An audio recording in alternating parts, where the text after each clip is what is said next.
다 함께 기도하심으로 6월 11일 수요일 매일 예배 시작하겠습니다. 거룩하신 하나님 감사합니다.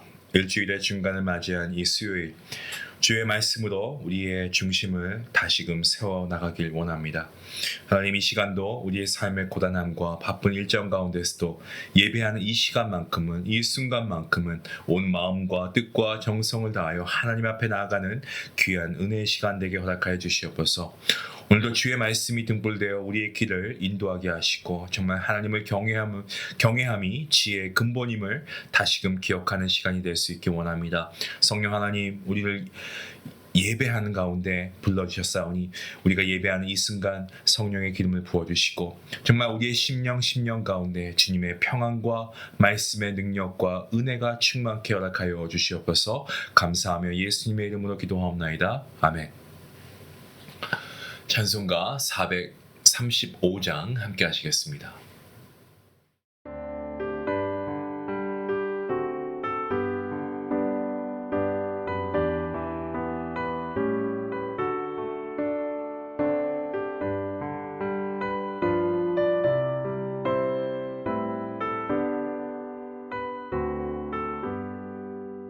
나의 영원하신 기업 생명보다 귀하다. 나의 갈 길 다가도록 나와 동행하소서. 주께로 가까이 주께로 가오니 나의 갈 길 다가도록 나와 동행하소서. 세상 복 위하니라 모든 병에 버리고 험한 길을 가는 동안 나와 동행하소서. 주께로 가까이 주께로 가오니 나의 갈 길 다가도록 나와 동행하소서.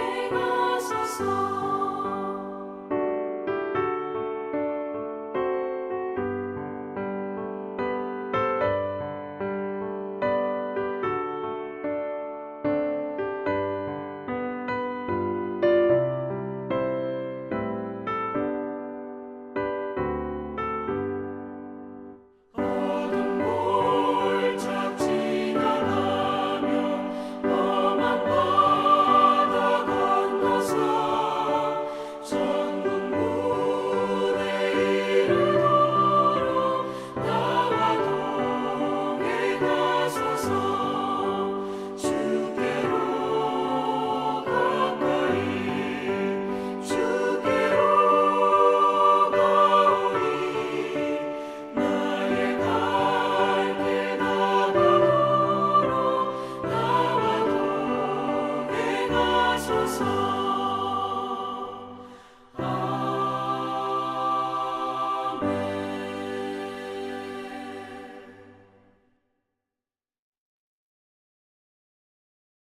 오늘 하나님 주시는 말씀은 민수기서 36장입니다. 1절부터 13절까지의 말씀. 우리 1절 말씀부터 함께 말씀을 읽도록 하겠습니다. 함께 봅니다.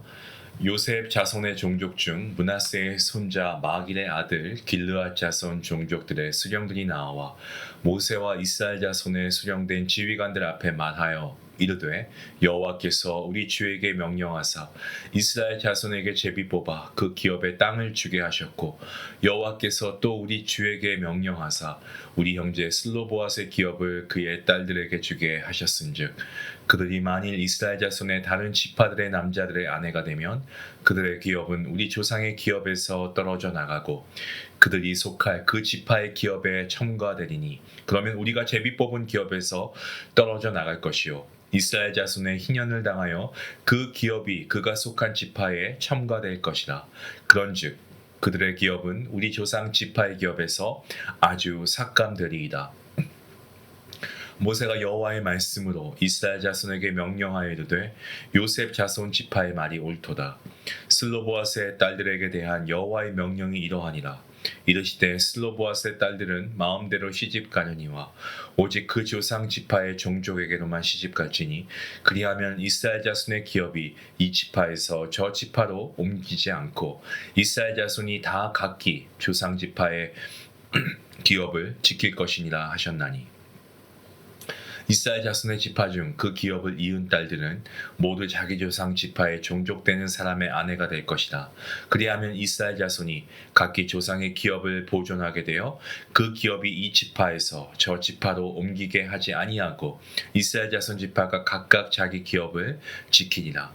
슬로보아스의 딸들이 여호와께서 모세에게 명령하신 대로 행하니라. 슬로보아스의 딸 말라와 디르사와 호글라와 밀가와 노아가 다 그들의 숙부의 아들들의 아내가 되니라.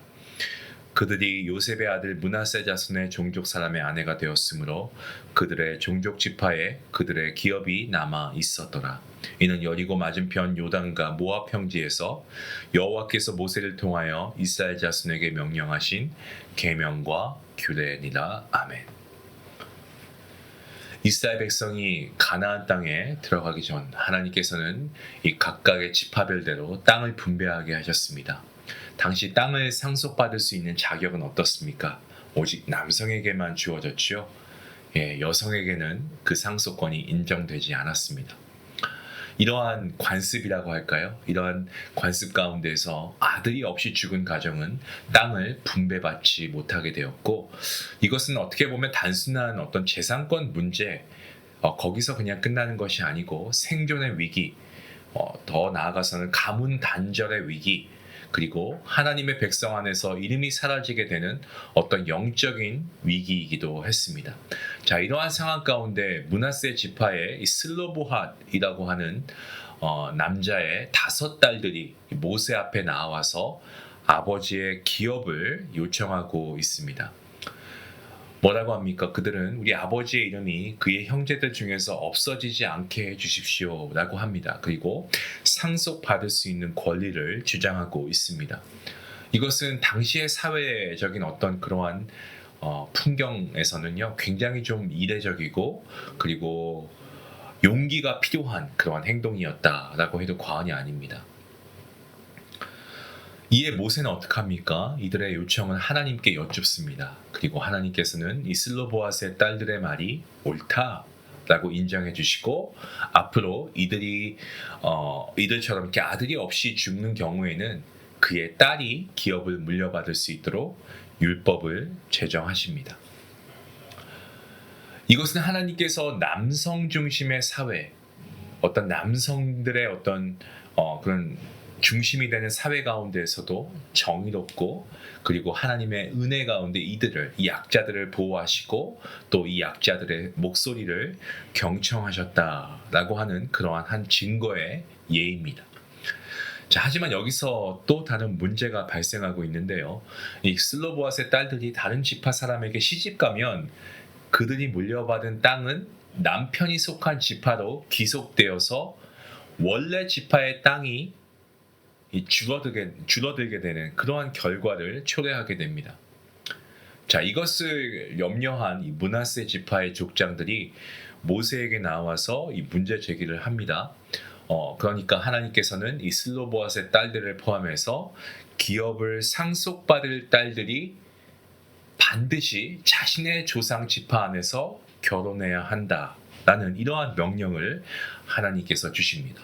자, 이것은 단순한 어떤 개인의 자유를 제한하기 위한 것이 아니고요.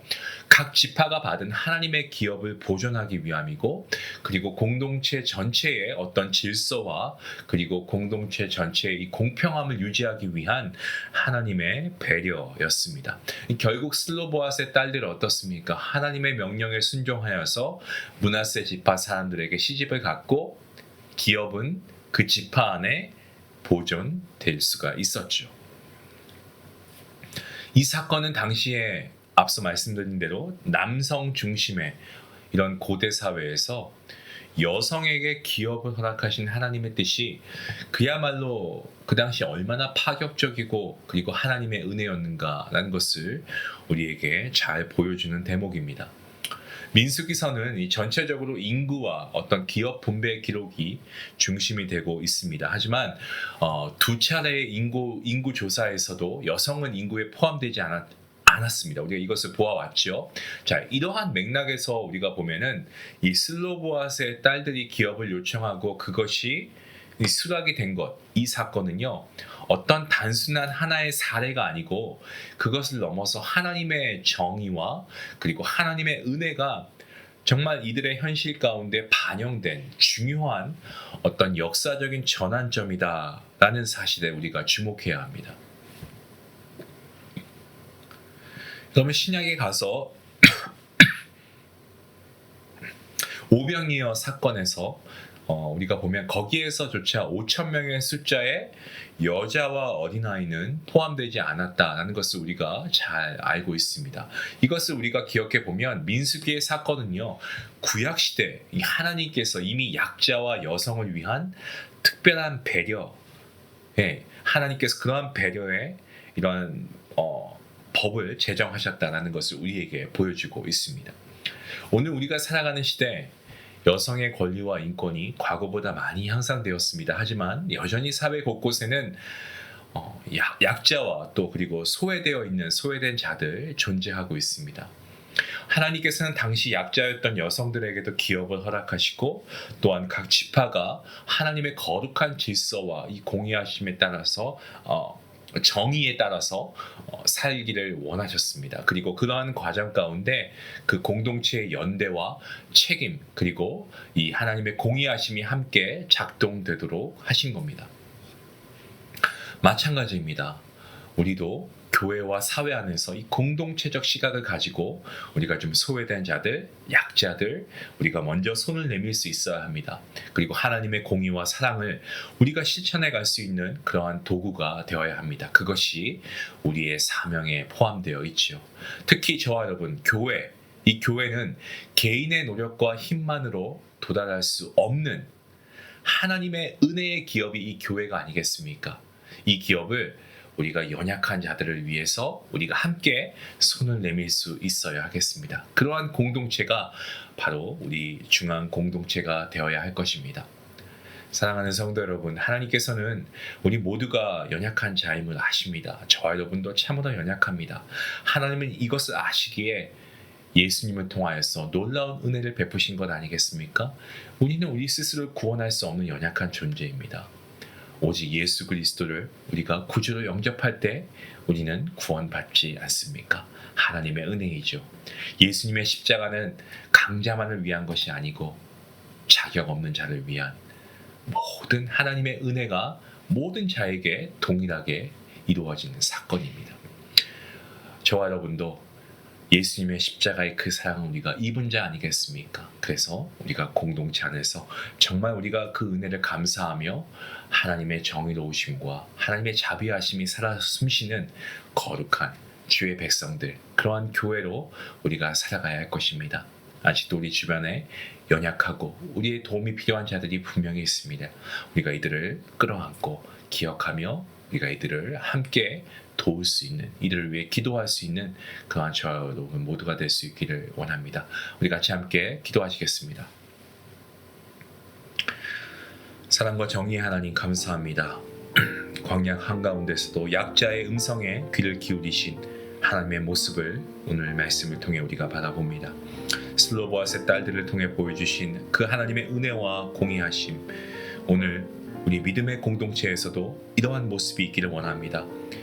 힘이 없는 자도 존중받는 교회가 되게 하시고, 아버지 모두가 공평하게 동일하게 하나님의 은혜 입음 받은 자로서 어느 누구도 소외받지 않는 그러한 교회, 우리 교회가 되게 허락하여 주시옵소서. 무엇보다 연약한 우리에게 예수 그리스도를 기업으로 허락하신 주님의 사랑을 우리가 깊이 묵상하고 감사하며, 우리가 이러한 믿음의 이 은혜를 받은 자들로서 누군가에게 또다시 이러한 예수 그리스도의 사랑을 전할 수 있는 귀한 증인된 삶을 살아갈 수 있도록 하나님 함께하여 주시옵소서. 감사하며 예수님의 이름으로 기도하옵나이다. 아멘. 우리 오늘 말씀을 듣고 우리가 공동체 안에서 소외되거나 또 우리 공동체 안에서뿐만이 아니고 우리 주변에 우리 이웃 가운데 정말 어려운 이웃이 있다면, 교우가 있다면 한번 돌아볼 수 있기 원합니다. 그리고 그분들의 이야기를 우리가 들어주고 정말 우리가 공동체 안에서 그들을 보호할 수 있는, 이들에게 은혜를 끼칠 수 있는 사랑의 어떤 말 한마디, 따뜻한 말 한마디, 위로의 손길, 그리고 우리가 이들을 위해서 중보할 수 있는 그러한 넉넉한 믿음의 소유자가 되었으면 좋겠습니다.